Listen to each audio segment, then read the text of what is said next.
Sorry for this delay. There was some technical issue at my end.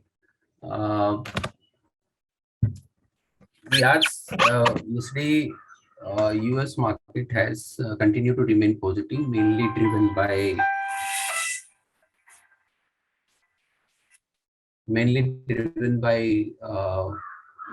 by positive results, quarter companies results which were coming over there.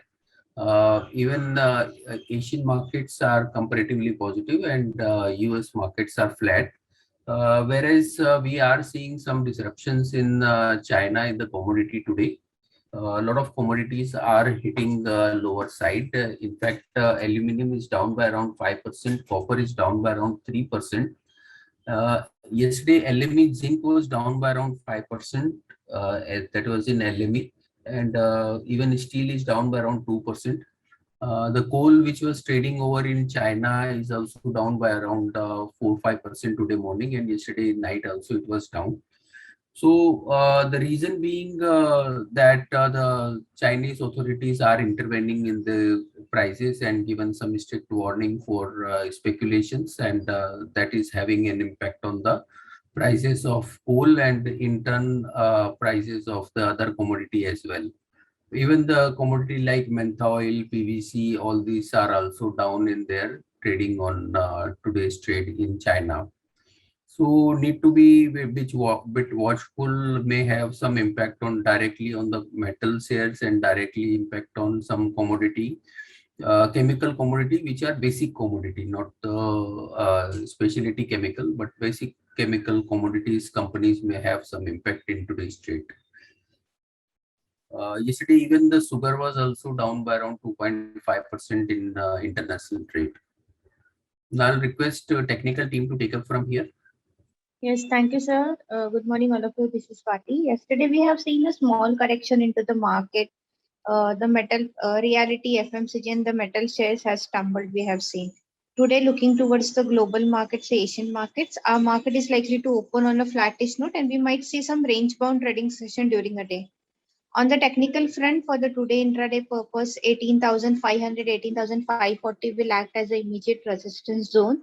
If it's break that level, then only we can see some positive momentum back in the market, which might take a Nifty towards 18,600, 18,640 levels on the higher sides. Whereas on a downside, 18,370 will be the immediate support zone. Any move above that level, we might see some, again, a profit booking, which might take a Nifty towards 18,300, 18,270 levels on the downsides. Overall view will remain a positive as long as Nifty trades above 18,000, 18,100. That is the strong support zone on the Nifty. If it's break that level in the coming 1 to 2 days, then only we can witness a major profit booking as such on the Nifty front. The overall view will remain a positive as long as Nifty sustains above the psychological support level of 18,000 levels. On the Bank Nifty front, yesterday it was a Bank Nifty who has started the correction into the market. Bank Nifty today, immediate support placed at 39,400 level. Below that level, we expect a profit booking, which might take a Bank Nifty towards 39,200, 39,000 levels on the downsides. Whereas on the higher end, 39,800 will be the immediate resistance zone. Above that level, we can witness some positive move, which might take a Bank Nifty back towards 40,000 and 40,200. Coming towards the Nifty Finance, on the Nifty Finance front, 19,140 is the first resistance level. Above that level, we can witness some positive momentum into the Bank Nifty Finance towards 19,270, 19,300 levels. Whereas on a downside, 19,000 will be the immediate support level. Below that level, 18,800, 18,700 levels can be seen on the Nifty Finance. From the last few days, we are witnessing a good momentum into the specific stocks as such. Sectorial rotation we are witnessing. So one can be a stock specific into this market.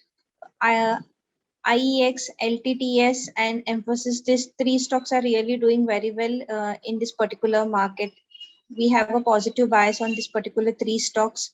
During a market, we might initiate a buy call into this mentioned stocks. So one can just keep a watch into this particular counters.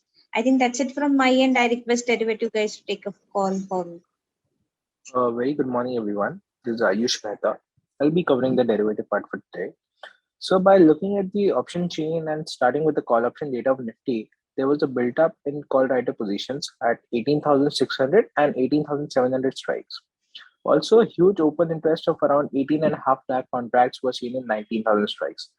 These are the crucial resistance level for Nifty in the month of October. Now, moving on to the put option data, it shows huge open interest of around 26.5 lakh contracts at 18,000 strikes, which will be the very important support zone for Nifty in this month. Intraday support for Nifty is placed at 18,400 levels.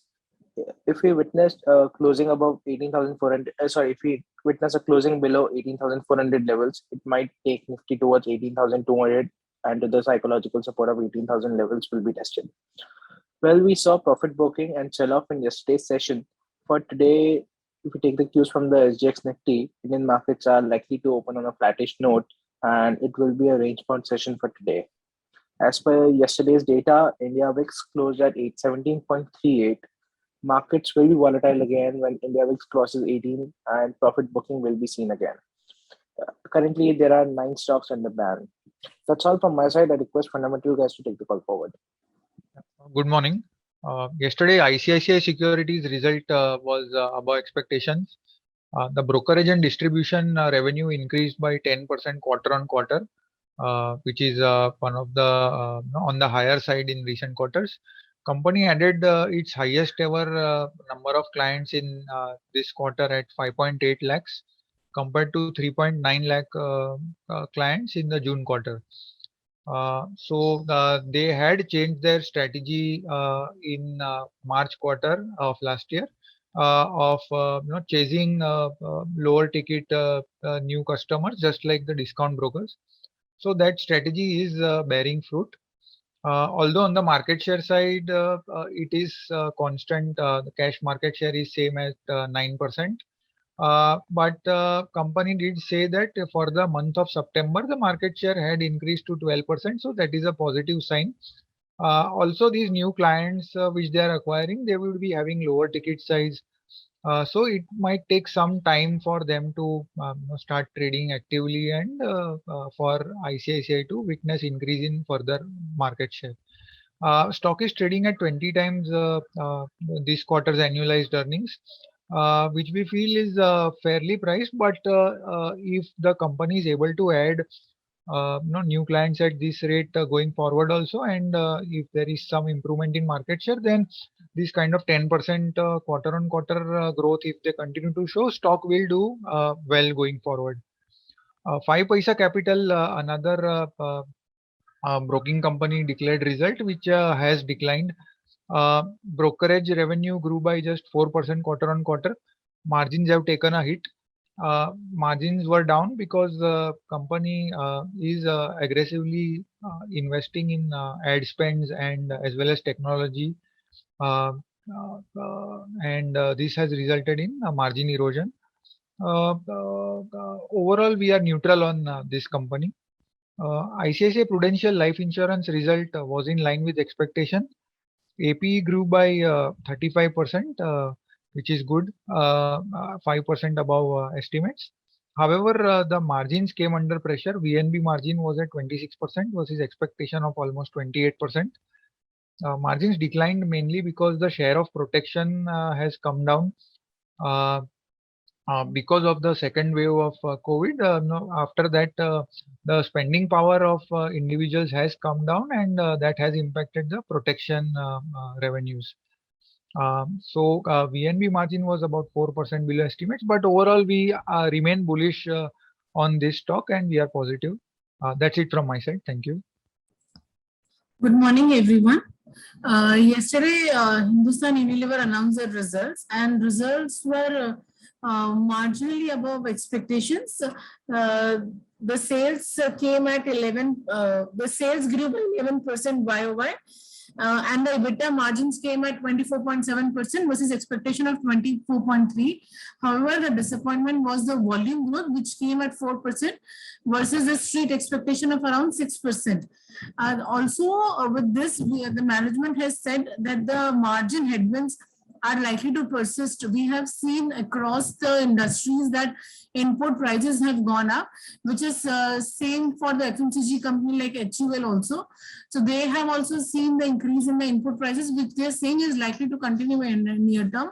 So we believe this would restrict, though they are taking price hike in calibrated manner, we believe this would restrict the margin improvement and probably put more pressure on the margins going forward. And stock being trading at 55.7 times FY23 consensus earnings, we believe it can act as a negative in the near term. Jubilant Ingrevia announced their results, and results have declined Q and Q. We don't have the YOY numbers for comparisons. The sales grew by 6% Q and Q. However, the margins have come down at 16% versus Q and Q 24.6%. Again, the same story, because of the higher input prices, the company has seen pressure on the margins. However, the management was quite upbeat about the demand outlook, and they are expecting good and strong demand across the segments. That is why we believe we are neutral on this, given that the impact on the margins. Nestle announced their results, and Nestle's results were mainly in line with the expectations. Sales grew by 9% YOY, and EBITDA margins came at 24.4 versus expectation of 24.6. The share is trading 60 times FY23 EPS. Rallis announced the results, and results were below expectations. Sales came below expectation at 728 crores versus 758 expectations, and margins were also declined and came at 12% versus expectation of 14.6. Last year, the margins were 16%. So we expect negative impact and negative session for Rallis in today's trade. The stock is trading 19 times. Navin Fluorine International announced their results, and results were mainly in line with the expectations. So this is very steady state of business what they have reported.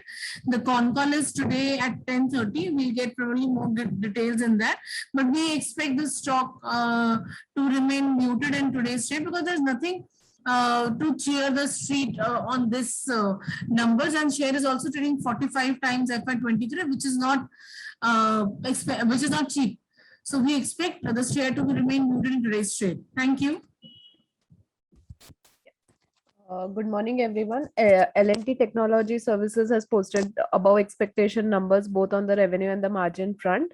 With CC Q-on-Q revenue growth coming in at 6%. The management has revised the guidance upwards to 19 to 20% from 15 to 17%. Growth is expected to be broad-based. EBIT margins for the quarter came at 18.4%. This is expected to be volatile in the near term, with headwinds like higher travel expense, organic and inorganic growth. On a long-term basis, EBIT margin of 18% is sustainable, supported by growth, quality of revenue, and the productivity improvement. Outlook is positive on the company. Stock is trading at 48.8 times FY23 EPS. Mastech has posted a okay set of numbers for the quarter, with dollar revenue coming in at $72 million. And 12-month order backlog coming in at rupees 1154 crores versus Q-on-Q of 1177 crores. Share is trading at 28.9 times FY23 EPS. Sonata Software has posted improved set of numbers for the quarter, with international IT services dollar revenue coming in at 49.4 million versus QOQ of 44.5 million. EBITDA margins for international IT services has also improved to 24.9% versus 21.3%. Other than this, the other part of the business, domestic business, has improved year on year, with revenue growing by 15.7%, and even EBITDA margins has improved to 5.6% versus year on year of 3.7%. Share is trading at 22.8 times FY23 EPS. Thank you.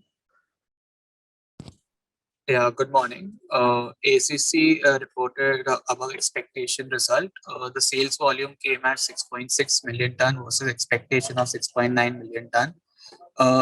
Realization came at 5320 per ton versus 5369 per ton sequentially. EBITDA per ton came at 1,084 per ton versus 1,279 per ton. Despite lower than expected volume, better operating costs and improved profitability of its RMC business has resulted in above expectation EBITDA. The RMC business reported a growth in revenue by 20% sequentially and 55% year on year. The share is trading at EV by EBITDA of 9.8 times FY23 EBITDA. Heidelberg Cement reported inline set of numbers. The volume came at 1.2 million ton, which is in line with the expectation. Realization was flattish both on quarter on quarter and year on year front at rupees 4,624 per ton. EBITDA per ton came at 946 per ton versus 1100 per ton quarter on quarter. The margin came at 20%, which is in line with expectation. The share is trading at EV by EBITDA of 8.96 times FY23 EBITDA. Tata Steel BSL reported declining set of numbers. Volume was flattish at 1.1 million ton on sequentially basis. Realization came at 70,232 per ton versus 65,400 per ton sequentially.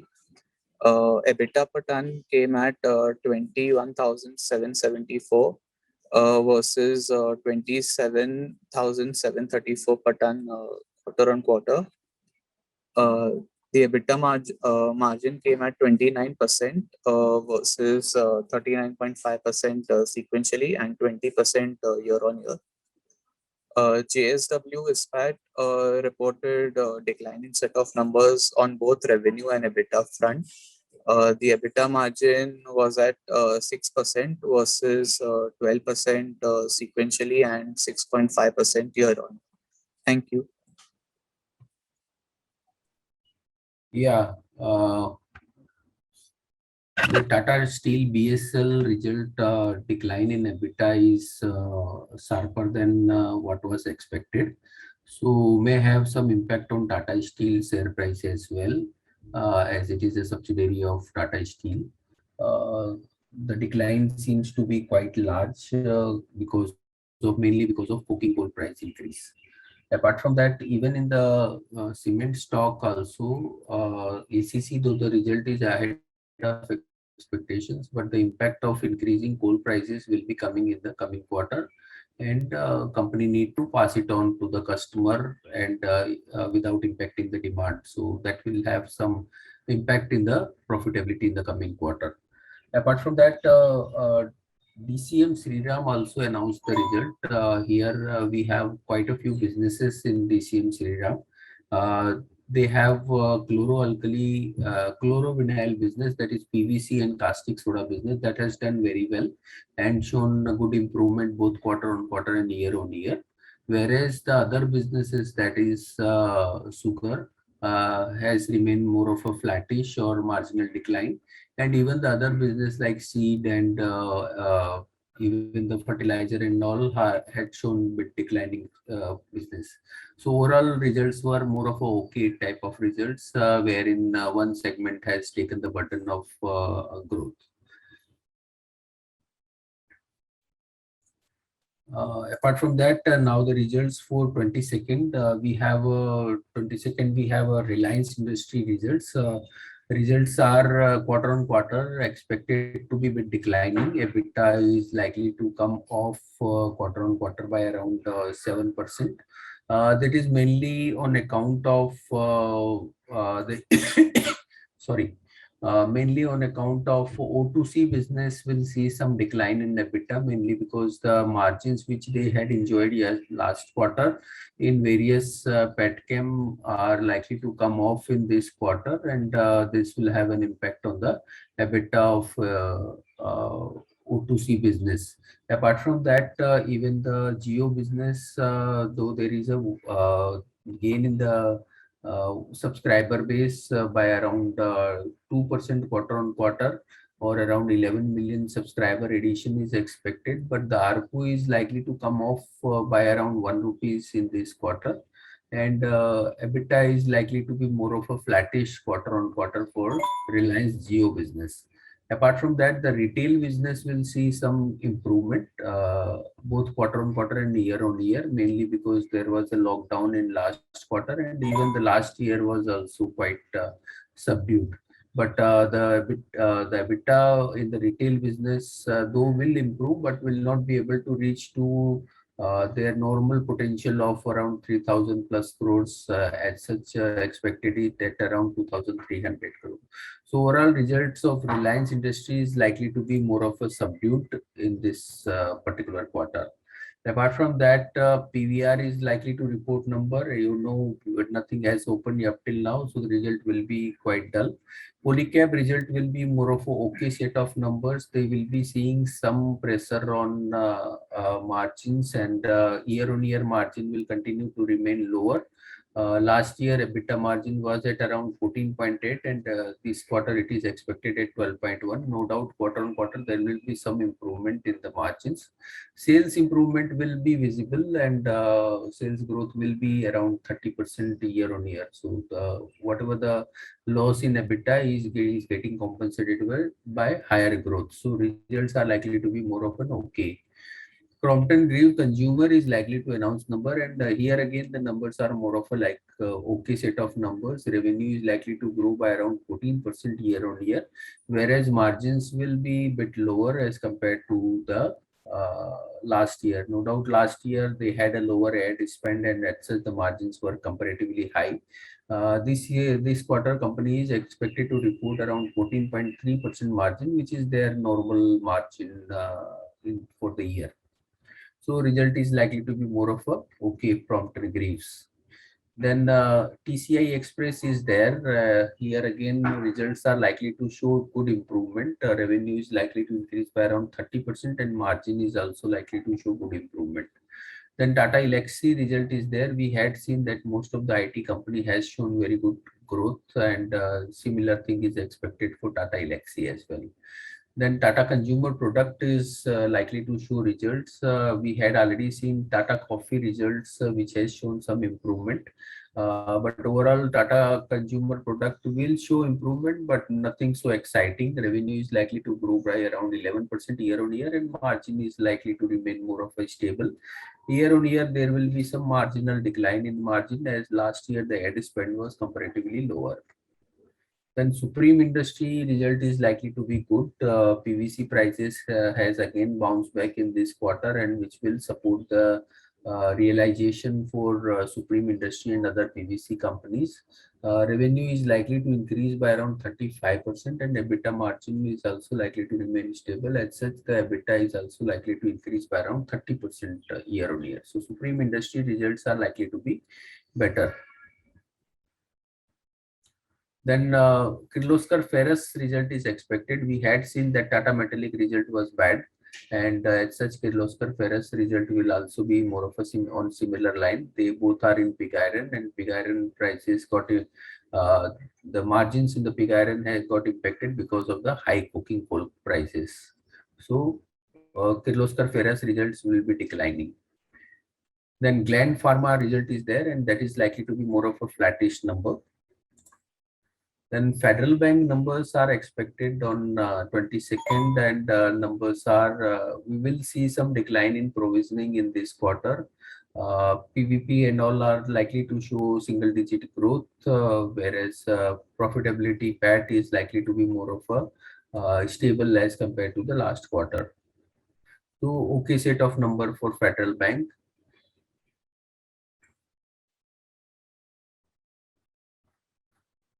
Then HDFC Life is also likely to report number. We had seen that the ICICI Prudential had shown some strength.